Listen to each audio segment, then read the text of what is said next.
Avec plus de 18 000 sanctions visant des individus, des entreprises et le gouvernement lui-même, la Russie est devenue le pays le plus sanctionné au monde, surpassant l'Iran, le Venezuela et même la Corée du Nord. Pourtant, malgré ces sanctions et plus de 2 ans et demi de guerre en Ukraine, l'économie russe ne s'est pas encore effondrée, comme on l'a évoqué récemment sur Diplo. Certes, la situation n'est pas idéale pour les Russes. Tout coûte plus cher, il y a moins de choix de produits et les sanctions ciblent surtout les technologies, l'énergie et le secteur financier, ce qui complique considérablement la vie des citoyens. Et justement, au sein de la société russe, les citoyens sont ceux qui sont le plus touchés. Ils ont de plus en plus de mal à faire face au coût de la vie, à réaliser des achats de consommation courante ou même réaliser des paiements à l'international et ils peuvent plus voyager librement. Ceci dit, à ce stade, les sanctions n'ont pas encore vraiment affaibli l'économie russe. Ça ne veut pas non plus dire que ça va résister sur le long terme. Aujourd'hui, en dehors du secteur militaire, il y a moins d'investissements en Russie, une fuite des talents, et le pays est de plus en plus isolé des grandes dynamiques économiques mondiales. Sur le long terme, ça pourrait causer de sérieux problèmes, mais pour l'instant, c'est pas encore le cas. Et ça reste vrai malgré les efforts des alliés de l'Ukraine, qui ont imposé des sanctions sévères sur ce qui constitue la plus grande richesse de la Russie, son pétrole. Tu te souviens de ça ou pas ? Entrée en vigueur de l'embargo de l'UE sur le pétrole russe et du plafonnement des prix décidé par le G7. Depuis l'application des sanctions sur le pétrole russe, on se rend compte qu'elles ne sont pas complètement efficaces. Certes, les revenus pétroliers de l'État russe ont nettement diminué, mais ça n'a pas suffi à bloquer sa capacité à financer l'effort de guerre ou à affecter sérieusement sa popularité. Donc, la question qui se pose dorénavant, comment est-ce qu'ils font pour s'en sortir ? Est-ce que l'Occident est vraiment incapable d'imposer des sanctions efficaces contre la Russie ? La réalité, c'est que ça prend du temps pour que ces mesures fassent effet et c'est plus compliqué que de simplement décider de sanctionner un pays et espérer des résultats immédiats. Avant la guerre, environ 60% des exportations de pétrole russe étaient destinées à l'Europe. Mais avec les sanctions, la Russie a réussi à rediriger rapidement son pétrole vers de nouveaux acheteurs. Mais pour réussir cette transition express, Moscou a dû accepter de vendre son pétrole brut et ses produits dérivés avec des rabais importants, atteignant parfois 25% de moins que le prix d'autres types de pétrole brut. Cette réorientation rapide des exportations russes vers de nouveaux marchés, on peut la voir très clairement sur ce graphique. La Chine, l'Inde et la Turquie sont les principaux bénéficiaires de cette situation. Grâce à eux, la Russie a réussi à écouler des millions de tonnes de pétrole brut, générant des revenus qui ont parfois atteint plus de 600 millions d'euros par jour. En dépit des efforts déployés par l'Occident, Moscou continue de récolter des sommes colossales grâce à ses exportations. Alors, comment la Russie parvient-elle à maintenir de tels niveaux de revenus malgré autant de sanctions qui la visent ? Comment Poutine contourne-t-il les sanctions pétrolières ? Et quel rôle jouent des pays comme la Chine et l'Iran dans ce mécanisme? C'est ce qu'on va voir dans cette vidéo. Mais d'abord, je t'invite à t'abonner, à liker et à partager. Et puis, si tu as envie de taper la discute, tu peux écrire un commentaire ou nous envoyer un DM sur Insta. Et si par hasard, tu te sentirais très généreux, je te laisse un lien dans la description pour notre plateforme de financement participatif. Allez, c'est parti. À bonne école.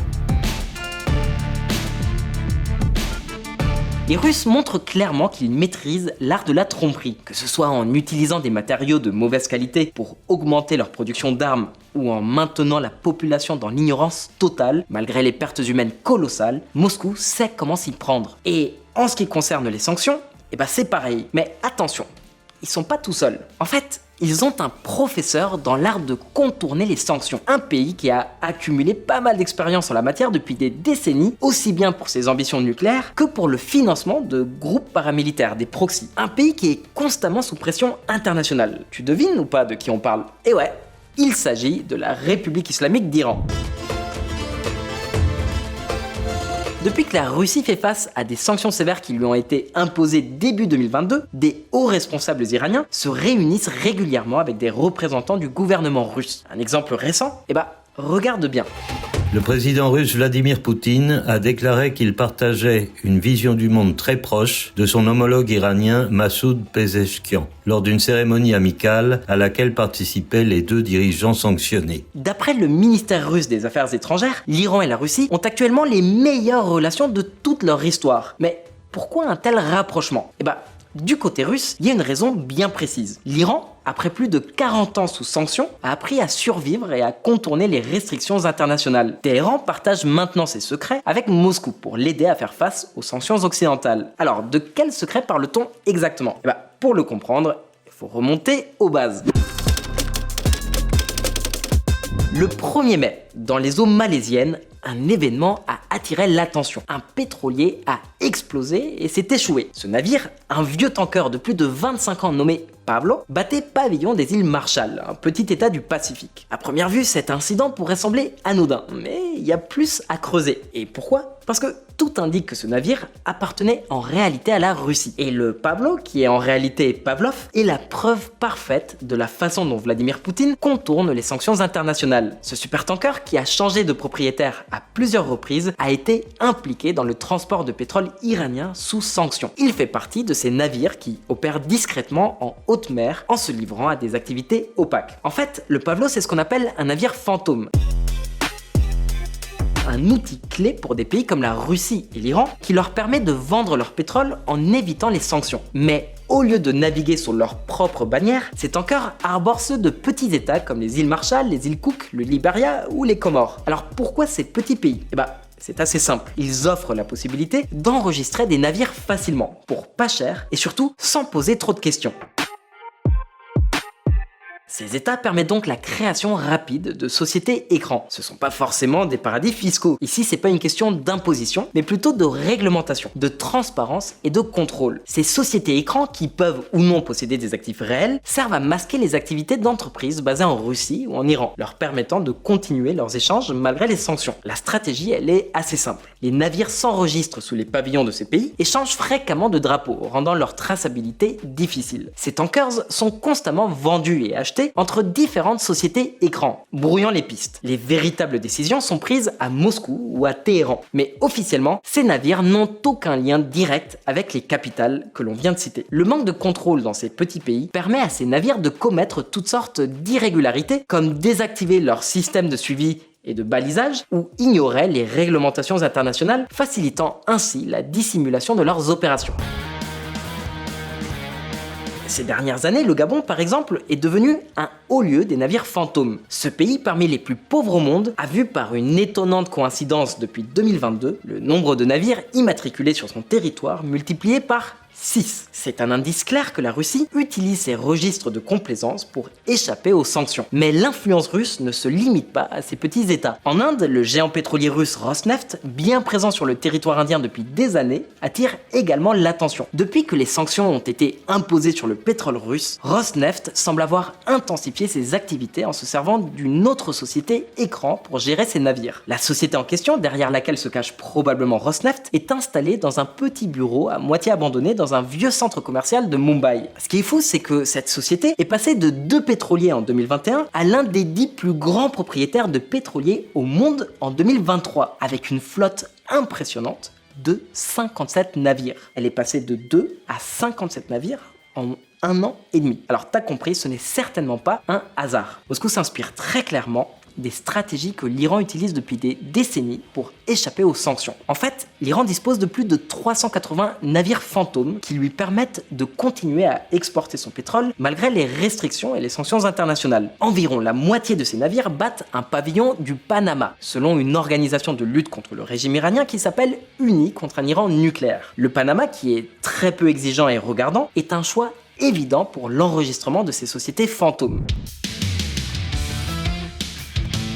Mais c'est loin d'être fini. La Russie ne se contente pas de copier le modèle des sociétés écrans iraniennes. Elle a aussi adopté leur méthode de transport et de livraison illégale de pétrole. Un des moyens clés pour y parvenir est de manipuler le système d'identification automatique, l'AIS, des navires. Alors l'AIS, c'est un peu comme le transpondeur d'un avion. Il permet de localiser en temps réel la position des navires, ce qui est essentiel pour éviter les collisions et assurer la sécurité maritime. Alors selon les conventions internationales, ce système système doit toujours être activé. Ceci dit, l'Iran a pris l'habitude de désactiver et de manipuler l'AIS pour masquer ses opérations. Par exemple, ils peuvent éteindre le signal quand ils déchargent du pétrole sanctionné en Chine ou quand ils effectuent un transfert de cargaison en haute mer. Cette manipulation permet de dissimuler la véritable position des navires en faisant croire par exemple qu'ils sont dans les eaux internationales du Japon, alors qu'en réalité, ils déchargent leur cargaison dans les ports chinois. La Russie, en apprenant de l'expérience iranienne, utilise maintenant ces mêmes techniques pour contourner les sanctions et continuer à exporter son pétrole. Les pétroliers sanctionnés par les États-Unis pour leur lien avec l'Iran manipulent leur AIS, ce qui complique la tâche de déterminer la localisation et leur activité. Les pétroliers des sociétés écrans russes utilisent les mêmes techniques que l'Iran et on a observé ces manipulations dans des lieux comme Hong Kong. Par exemple, des navires comme le Cathay Phoenix, le Ginza et le Snow Lotus ont été identifiés comme ayant désactivé ou falsifié leur système AIS pour éviter d'être détectés. Mais attention, si tu crois qu'on a tout dit, accroche-toi bien parce qu'il reste encore plein de révélations à venir. Téhéran a partagé avec Moscou un autre de ses secrets les plus précieux, le pilier central de toute sa stratégie d'évasion, les Émirats Arabes Unis.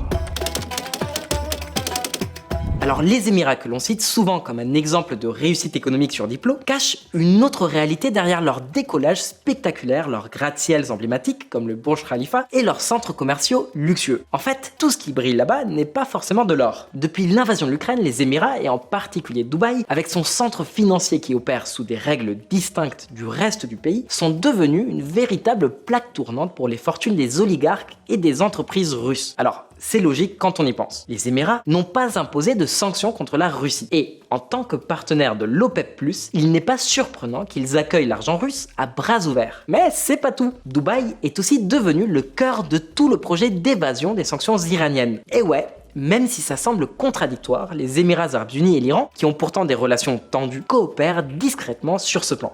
Surprenant, non ?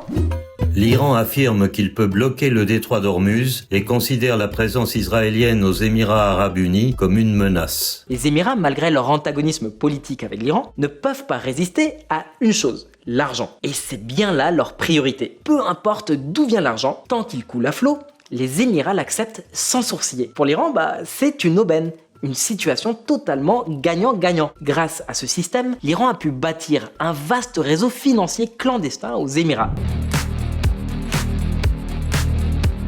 Ce réseau repose sur un ensemble de sociétés écrans qui utilisent des bureaux de change au lieu de banques traditionnelles. Pourquoi ? Parce que ces bureaux sont soumis à des contrôles beaucoup moins stricts, surtout en ce qui concerne les mouvements de capitaux. Ça permet à l'Iran de masquer l'origine réelle de son pétrole. Voilà comment ça fonctionne. Ces sociétés écrans achètent et revendent le pétrole iranien, et avec l'aide des bureaux de change, elles facilitent les paiements de manière opaque. C'est comme ça qu'elles arrivent à dissimuler l'origine du pétrole et à rendre impossible de savoir que les fonds finissent en réalité dans les coffres iraniens. C'est de l'ingénierie financière dans sa plus pure expression. Prenons un exemple concret. La Société des industries pétrochimiques du Golfe Persique, une entreprise publique iranienne sanctionnée. Et malgré ces sanctions, elle reste l'une des 50 plus grandes entreprises pétrochimiques au monde grâce à ses dispositifs de contournement. Alors qu'en est-il de la Russie ? Elle applique exactement les mêmes procédés. Par exemple, une société russe de comptabilité et d'assurance nommée Uria, qui est sanctionnée, a transféré ses actifs aux Émirats pour opérer en toute liberté. Il ne s'agit pas d'un cas isolé, Des centaines, voire des milliers d'entreprises russes, grandes ou petites, ont fait pareil. Dubaï s'est ainsi transformé en une sorte de petite Russie où les Russes sont partout et où l'on entend fréquemment parler russe. Et d'ailleurs, plein d'entreprises occidentales se sont également installées à Dubaï pour profiter du pétrole russe à prix cassé. Par exemple, des géants suisses comme Paramount Energy and Commodities ont déplacé une partie de leur personnel et de leurs actifs à Dubaï pour contourner le plafonnement de $60 le baril imposé par les sanctions occidentales et pour échanger du pétrole russe au-dessus de cette limite. Le gouvernement britannique a sanctionné la société de négoce suisse Paramount Energy and Commodities SA et son propriétaire pour violation présumée du prix plafond fixé par le G7. La Russie a clairement tiré les leçons des meilleures stratégies de Téhéran pour échapper aux sanctions, que ce soit en utilisant des navires fantômes, en créant des sociétés écrans, en manipulant les systèmes de localisation des navires dans les eaux internationales ou en exploitant les Émirats Arabes Unis comme plaque tournante. Moscou a adopté toutes ces tactiques pour contourner les restrictions. Mais il reste encore une pièce essentielle dans ce puzzle. Un acteur asiatique de premier plan, absolument crucial pour la survie du pétrole russe. T'as sans doute deviné de qui il s'agit. Mais reste bien attentif pour la suite parce que tu vas quand même être surpris. Une amitié désintéressée? Les relations russo-chinoises de partenariat global et d'interaction stratégique connaissent la meilleure période de leur histoire. La Russie, tout comme l'Iran, affirme que ses relations avec la Chine sont au plus haut niveau historique. Et c'est pas vraiment surprenant. La Chine joue un rôle crucial pour aider la Russie à contourner les sanctions occidentales. Et c'est pas seulement parce qu'elle est devenue le principal acheteur de pétrole russe, mais aussi parce qu'elle facilite les flux financiers qui permettent à la Russie de maintenir ses échanges commerciaux. La manière dont la Chine opère ressemble à un véritable scénario de série policière. Une des tactiques que la Russie a adoptées de son allié iranien, c'est de passer par de petites entités bancaires pour contourner le système financier international contrôlé par l'Occident. Plutôt que de recourir aux grandes banques chinoises, la Russie collabore avec des institutions plus petites, comme la banque de Kunlun ou certaines banques de Hong Kong. Alors ces établissements financiers, étant moins exposés aux régulations internationales, acceptent des paiements en yuan et d'autres devises alternatives, ce qui permet d'éviter l'utilisation du dollar états-unien et d'autres monnaies sous surveillance stricte. Cette stratégie permet à la Russie de contourner les sanctions qui visent à bloquer les transactions des entités sanctionnées. Depuis 2022, les échanges commerciaux entre la Russie et la Chine, effectués en yuan et en roubles, ont littéralement explosé, multiplié par 80 en seulement quelques mois. On voit souvent des titres de presse soulignant cette montée en puissance. Lavrov déclare que la Russie et la Chine ont presque totalement dédollarisé leurs échanges commerciaux. Il ne s'agit pas simplement pour la Russie et la Chine de s'émanciper financièrement de l'Occident, malgré ce qu'ils affirment souvent. Cette histoire est bien plus complexe. La Chine n'a pas attendu hier pour utiliser ses stratagèmes. Elle les appliquait déjà avec l'Iran en achetant du pétrole iranien via un système de paiement en renminbi, permettant ainsi à Téhéran de contourner le système financier occidental. Aujourd'hui, elle emploie exactement la même méthode avec la Russie. Et jusqu'ici, ça fonctionne parfaitement. Moscou prévoit d'ailleurs de renforcer cette collaboration avec des projets d'ampleur. Par exemple, le plan Yamal, un gigantesque projet de gaz naturel liquéfié en Arctique russe, profite de la fonte des glaces pour exploiter d'énormes réserves de gaz encore inexplorées. La Russie utilise des méthaniers brise-glace pour acheminer ce gaz sur le marché international, rendant ainsi les exportations possibles, même dans les conditions extrêmes de l'Arctique. La Chine est l'un des principaux investisseurs dans ce projet et reçoit une grande partie du gaz exporté. Ce plan, il est conçu spécifiquement pour éviter les sanctions. Une fois le gaz liquéfié transporté, il se mélange à d'autres cargaisons, rendant son origine quasiment impossible à tracer. Comme pour le pétrole, les paiements se font en yuan via de petites banques chinoises, évitant ainsi tout contact avec le système financier international et donc les sanctions. Mais ça s'arrête pas là. La récente visite de Poutine en Mongolie en septembre dernier soulève des questions. Cette rencontre n'est probablement pas une simple coïncidence. Poutine défie le mandat d'arrêt de la CPI et se rend en Mongolie pour lancer le pompage de gaz vers la Chine. Le soutien chinois à la Russie dépasse largement les stratégies maritimes et pétrolières. Voici le Power of Siberia 2, un projet majeur qui devrait être opérationnel d'ici 2030. Ce gazoduc est conçu pour renforcer encore plus les liens énergétiques entre la Russie et la Chine et il passe par la Mongolie. Ce gazoduc permettra d'augmenter considérablement les exportations de gaz russe vers la Chine, fournissant ainsi un approvisionnement régulier aux géants asiatiques et réduisant la dépendance de Moscou envers les marchés occidentaux. La Mongolie joue un rôle central dans ce projet en tant que pays de transit, soulignant son importance stratégique dans cette alliance énergétique entre Beijing et Moscou. Alors le projet Power of Siberia 2 profite clairement à la fois à la Russie et à la Chine, mais il représente aussi une mauvaise nouvelle pour le reste du monde, en particulier pour l'Occident. Pourquoi ? Parce qu'il pourrait fournir une bouée de sauvetage au régime russe, qu'il s'agisse de Poutine ou d'un autre dirigeant. Ce projet pourrait redonner un souffle vital au gouvernement en place, ce qui va à l'encontre des efforts occidentaux pour affaiblir l'économie russe.